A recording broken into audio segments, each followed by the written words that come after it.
à toutes et à tous, ravi de vous retrouver sur le plateau de Smart Food. Enjeux, tendances, innovation, business, parcours, l'alimentation sous toutes ses formes. On en parle chaque jour sur Bismart avec mes invités et un menu renouvelé chaque jour.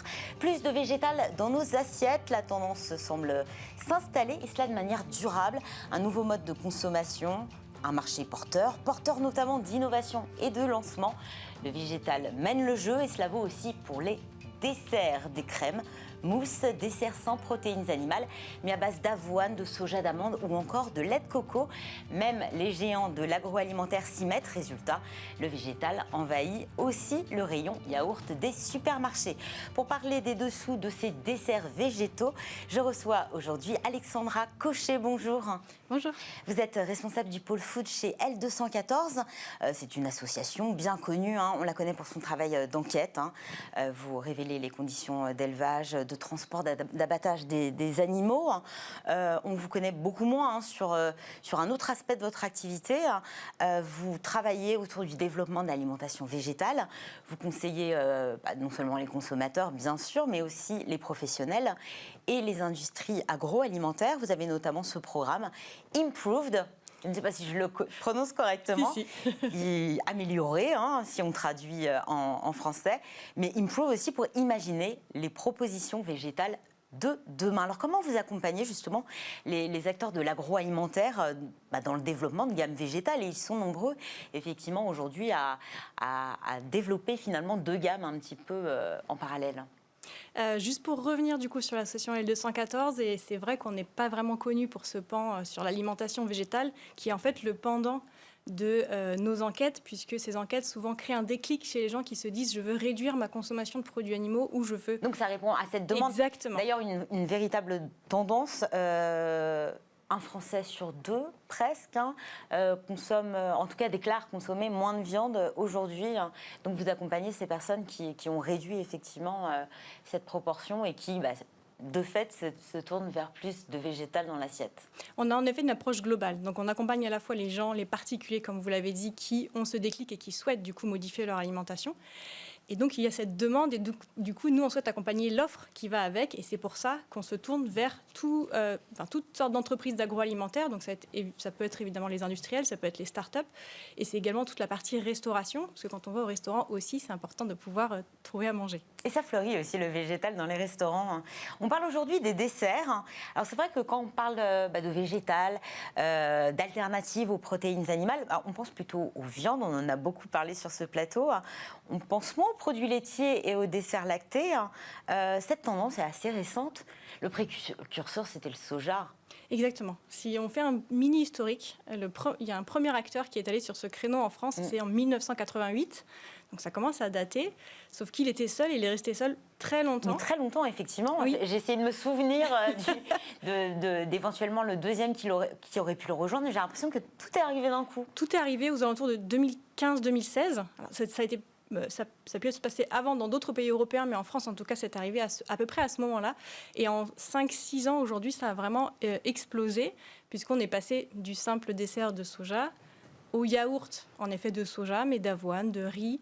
Et gourmand. Et puis aux desserts vraiment végétaux, ce qu'on peut appeler les desserts, les mousses au chocolat, les cafés liégeois, même des fondants au chocolat. Tout se décline en végétal. Tout se décline en végétal et sous une forme qui peut être vraiment gourmande, parce que du coup, on peut switcher, on peut se dire, tiens, un jour, je vais prendre une mousse au chocolat au lait de coco, et puis le lendemain, un dessert bien connu au lait de noisette. Je ne veux pas dire les marques ici, mais celui pour lequel on se lève.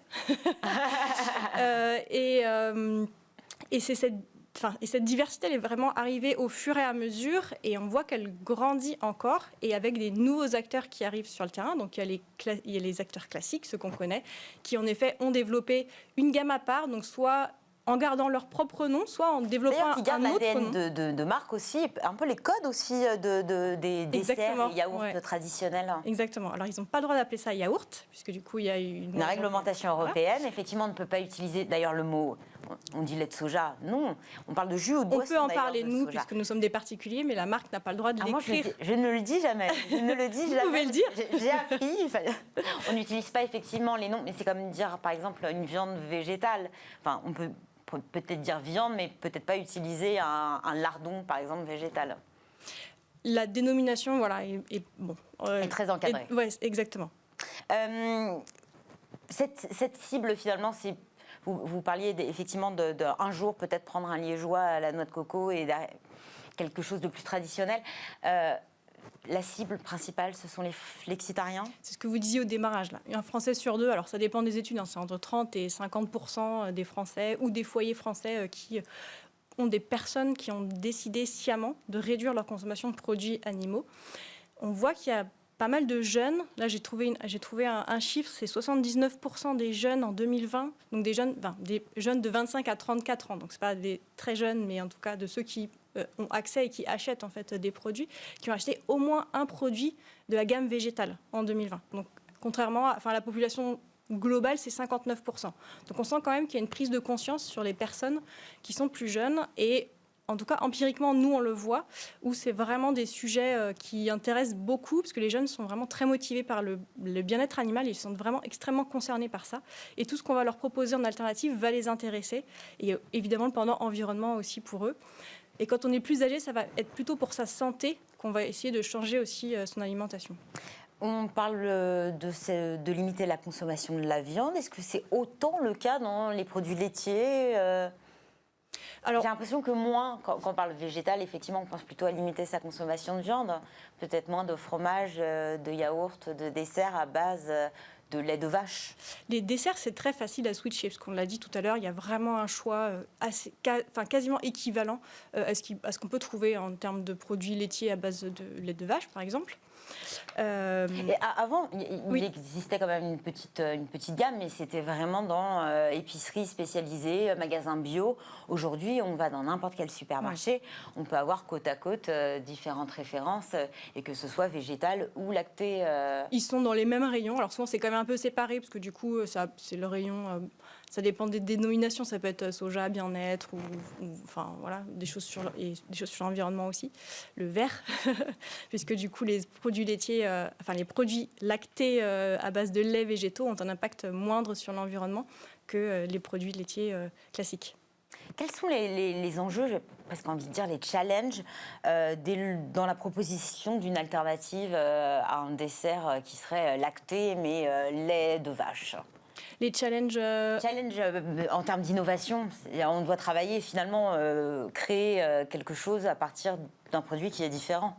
Oui, et du coup, il y a... Par exemple, on parle de jus, de boisson, de lait éventuellement. De soja n'a pas si on prend le soja ou peut-être du lait d'amande, n'a pas les mêmes propriétés que le lait de vache. Alors si vous prenez différemment. Si vous prenez le lait de soja, par exemple, c'est un lait qui est assez proche en termes, par exemple, notamment de protéines, de celui du lait de vache, et c'est un lait qui est facilement cuisinable et on peut vraiment le décliner de plein de manières différentes, que ce soit en yaourt, en lait, en crème, il a vraiment beaucoup de propriétés qui sont assez proches du lait de vache, donc il est simple d'utilisation. Il y a un véritable défi en parlant de goût, de texture, d'onctuosité. Est-ce qu'on peut retrouver la même chose avec de l'amande, du riz, du soja ? Quand on goûte une mousse au chocolat, par exemple, au lait végétal et celle au lait animal, c'est vraiment extrêmement proche.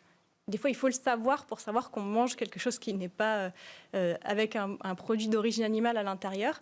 Et les défis que rencontrent les industriels, en fait, il y a beaucoup d'innovation dans ce secteur-là.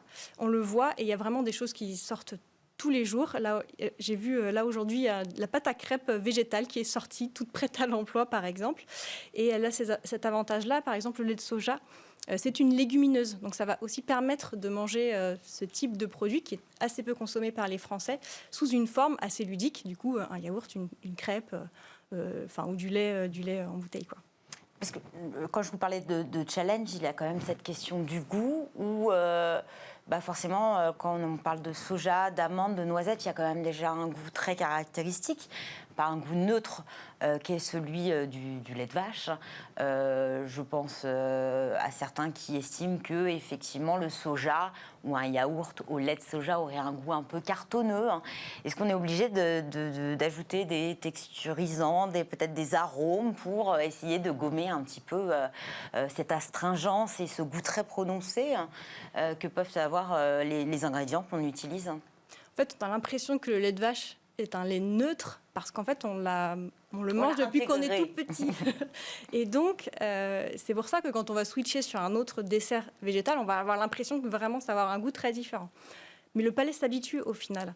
Et moi, si je remangeais un yaourt au lait de vache, je pense que je trouverais vraiment que le goût n'est pas du tout neutre par rapport à un yaourt au lait de soja auquel j'ai pu m'habituer.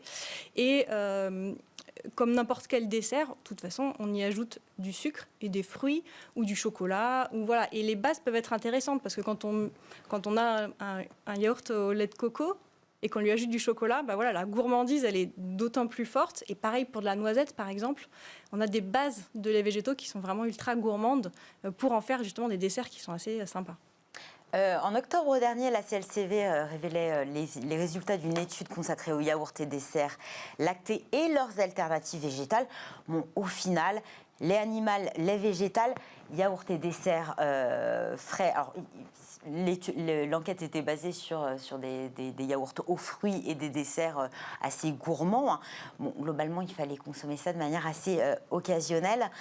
Si on compare deux produits, un qui serait à partir de lait d'origine animale et l'autre sur une version végétale, quel est le meilleur produit d'un point de vue nutritionnel? Alors déjà, comme vous l'avez dit, c'est un dessert. Donc un dessert, c'est pour se faire plaisir et on ne va pas attendre un très grand apport nutritif sur un dessert. C'est vraiment un aliment quand même. Mais si on compare les deux, on va avoir quasiment autant de sucre, quasiment autant d'additifs, peut-être un peu moins d'arômes. Alors, dans l'étude que vous avez citée, on a moins de sucre en général dans les produits qui sont à base de lait végétal. On va voir, ça dépend des produits en fait, mais on va à peu près la même chose en termes d'additifs ou de texturants. Donc ça va être à peu près pareil. L'avantage qu'on peut avoir à choisir des yaourts au lait végétal, c'est par exemple, si on prend le cas du soja, si vous êtes en excès de mauvais cholestérol, en fait, le soja est plein de gras insaturés, c'est bien ça, qui concourent justement à faire baisser ce mauvais cholestérol. Donc c'est l'argument santé.